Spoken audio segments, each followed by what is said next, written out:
말씀 나누겠습니다. 하늘 아버지, 이 시간 주님 말씀이 온전히 전해지게 하여 주옵소서. 주님 말씀이 우리 가운데 온전히 들려지게 하시옵고 그 말씀이 온전히 열매 맺어 주님의 나라를 이루고 이 땅 가운데 주님의 영광을 드러내게 하옵소서.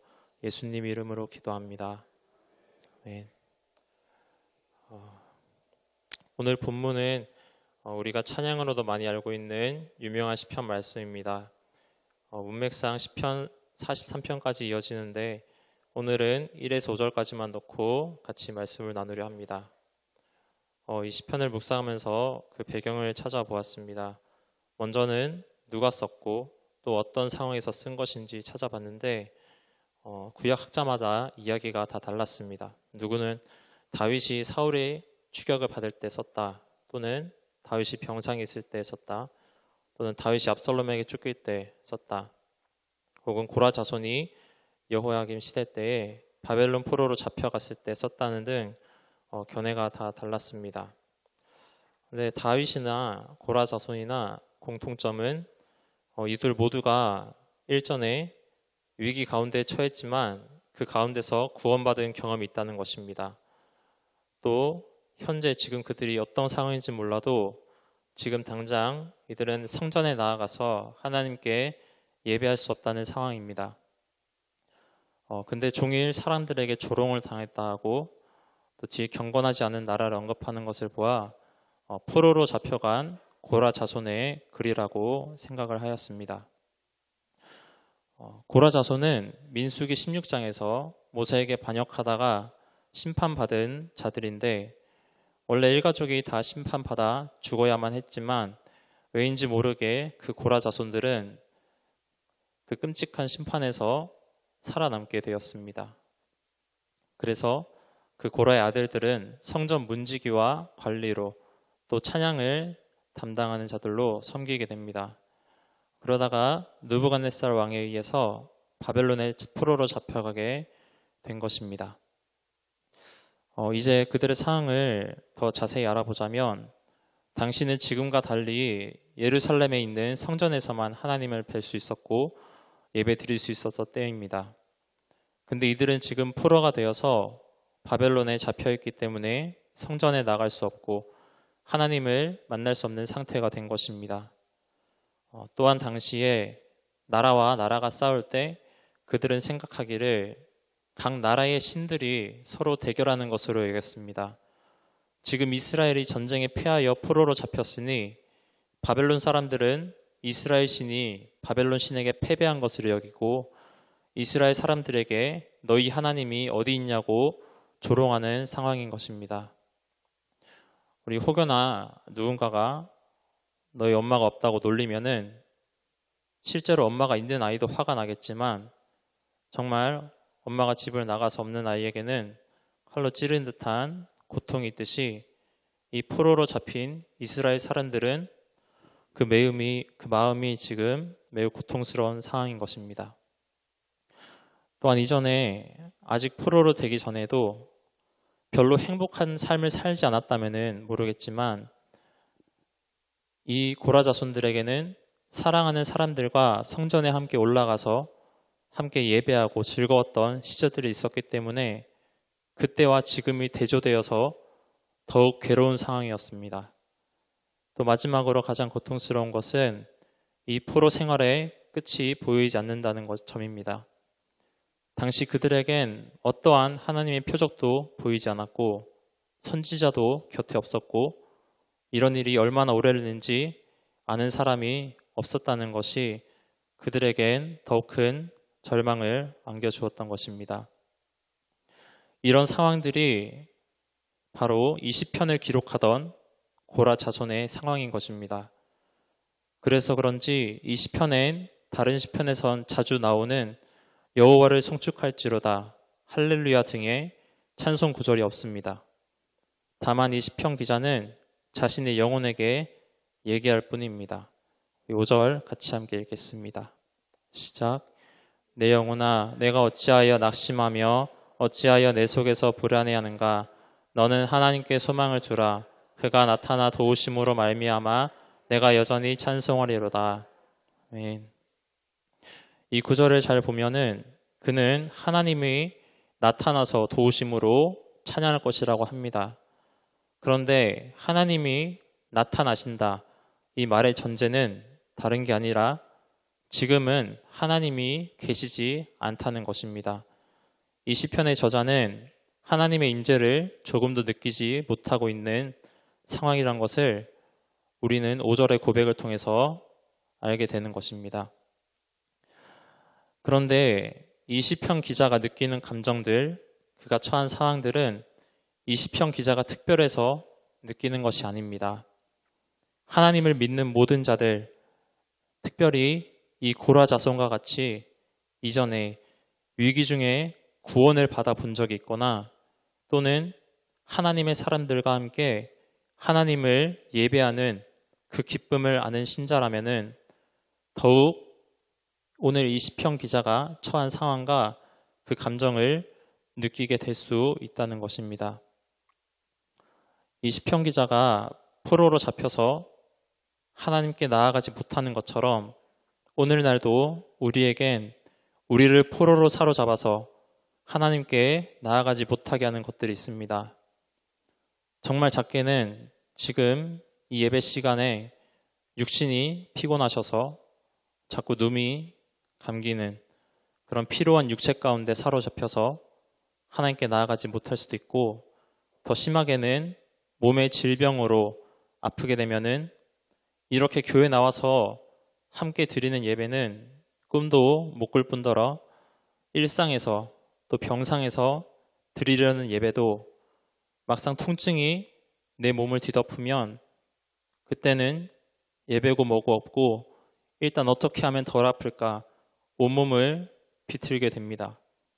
또 비명을 안 지르려고 이를 악물게 되고 또 그런 힘마저 없어서 정신마저 나버리게 되는 등의 육체의 고통에 우린 이 고라자손같이 포로로 사로잡혀서 하나님께 나아가지 못할 때가 있습니다.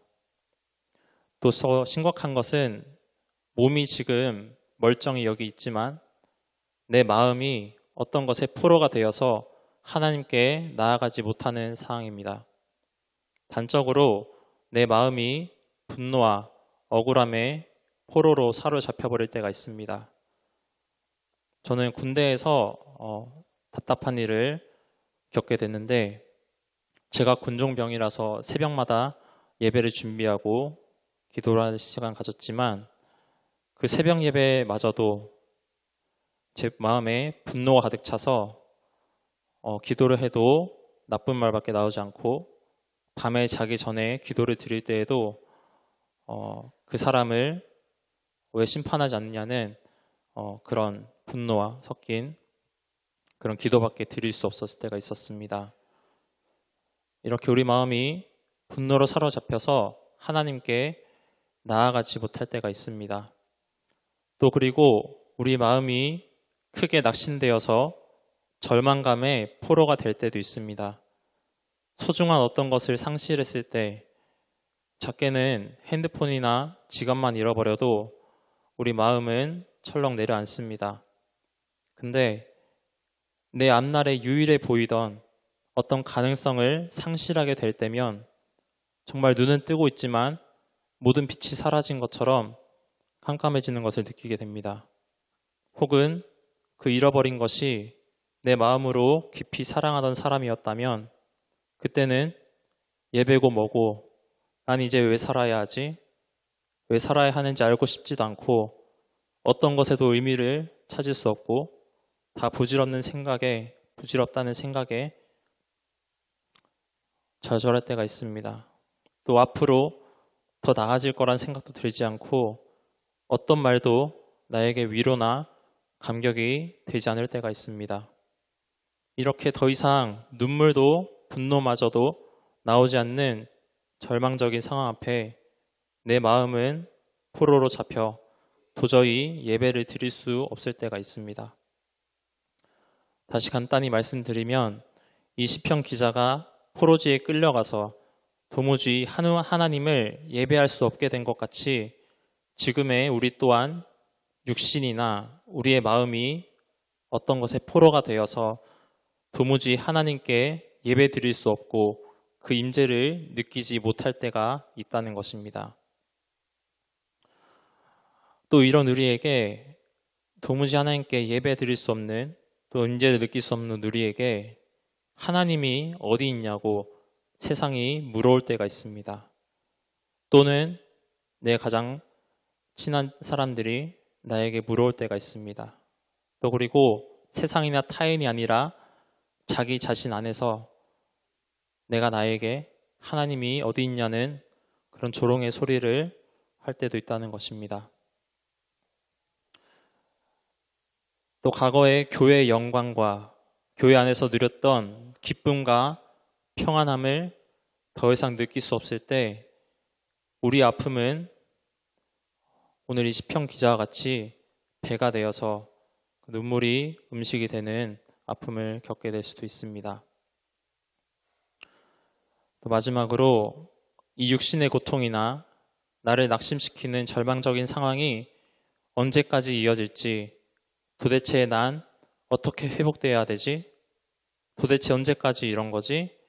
의문이 들 때 우리는 우리 마음의 힘을 모두 잃어버리고 살아있지만 죽은 자같이 하루하루를 보내게 될 때가 있다는 것입니다. 우리 중에 혹시 이미 이런 상황에 처하셔서 이 예배 가운데도 하나님을 찾지 못하고 계시는 분이 계실지도 모르겠습니다. 아마 이미 그런 상황이라면 몸은 이곳에 있어도 어떤 말씀도 어떤 임재도 느끼지 못하실지 모르겠습니다. 하지만 아직 조금이라도 들을 귀가 있으신 분은 오늘 이 말씀을 잘 기억하게 되시길 바랍니다. 이 시편에서는 이런 상황에 처할 때 어떻게 해야 회복할 수 있는지 그런 구체적인 방안이나 그 방안에 대한 결과가 나와 있지 않습니다. 5절에서 하나님께 소망을 두라며 자기 자신에게 선포하고 있지만 말씀에 나오듯이 지금 말하는 것은 시편 기자의 영혼이 아니라 그저 이전에 역사하셨던 하나님을 기억하는 그런 작은 믿음의 고백일 뿐입니다. 하지만 우리는 이 시편에서 하나님의 은혜를 아주 분명하게 볼 수 있습니다. 하나님의 은혜는 다른 것이 아니라 이 시편이 지금 성경에 기록되어 있다는 사실 그 자체입니다. 이 시편 제목을 보시면은 고라 자손의 맞쓰길 인도자를 따라 부르는 노래라고 적혀 있습니다. 이 시편은 인도자를 따라서 불렀던 노래인 것입니다. 성전에서 찬양하는 자들이 이 시편이 등재된 후로부터 수도 없이 이 말씀을 보면서 하나님을 찬양했다는 사실입니다. 오늘 이 시편에 성경에 기록된 이유는 무엇입니까? 하나님께서 인정하고 계신다는 겁니다. 하나님께서 잘 알고 계시고 있다는 겁니다. 우리가 얼마나 바랄 수 없는 중에 있는지, 우리가 하나님이 느껴지지 않고 우리의 상황이 절망적이어서 하나님을 찾을 수도 없는, 하나님께 우리 마음을 온전히 내어드릴 수 없는 그런 상황 가운데 있을 수 있다는 것을 하나님께서 알고 계시다는 것입니다. 하나님은 자신을 항상 느껴야만 참된 신자라고 부르지 않으십니다. 하나님을 진정 사모하고 의지하는 자에게도 하나님이 느껴지지 않을 때가 있다는 것을 하나님은 잘 알고 있다고 우리에게 그것을 지금 말씀해 주시는 것입니다.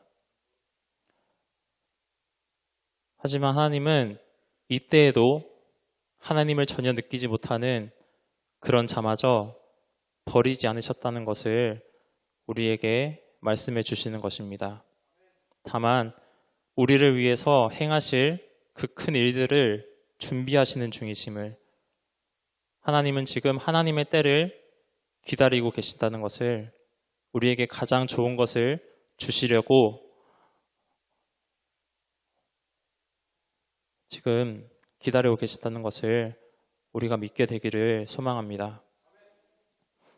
하나님이 느껴지지 않아도 그 이전에 하나님을 기억하면서 지극히 작은 믿음으로라도 지극히 작은 믿음으로라도 하나님을 바라보려는 사람은 복이 있습니다. 왜냐하면 하나님을 이미 그는 찾고 있기 때문입니다. 그것은 이미 그 사람 안에 성령의 역사가 시작됐다는 것이며, 이 말은 하나님이 그 안에서 그 회복의 일을 시작하셨다는 것을 의미하기 때문입니다. 또한 하나님을 찾을 수 없을 정도로 이 시인과 같이 그래도 내가 하나님을 바라자 이렇게도 말을 못하는 상황에 처한 자들은 어떻게 해야 되는가 생각해 볼 때에, 내가 이전에 하나님을 만났고 하나님을 경험했던, 하나님으로 인해 기뻐했던 그 모든 기억들이 내 착각이고 내 허상이라고 느껴지는 사람, 그 사람에게까지도 하나님은 찾아가실 줄로 믿습니다.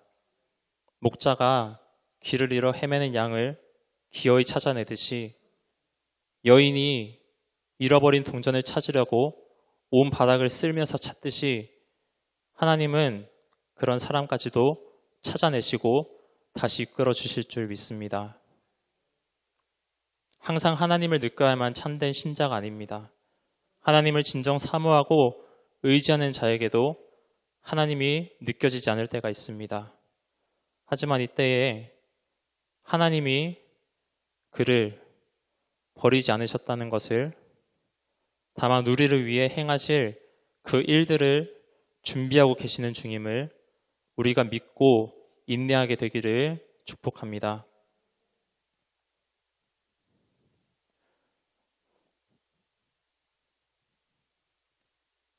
말씀 마치겠습니다. 같이 기도하겠습니다.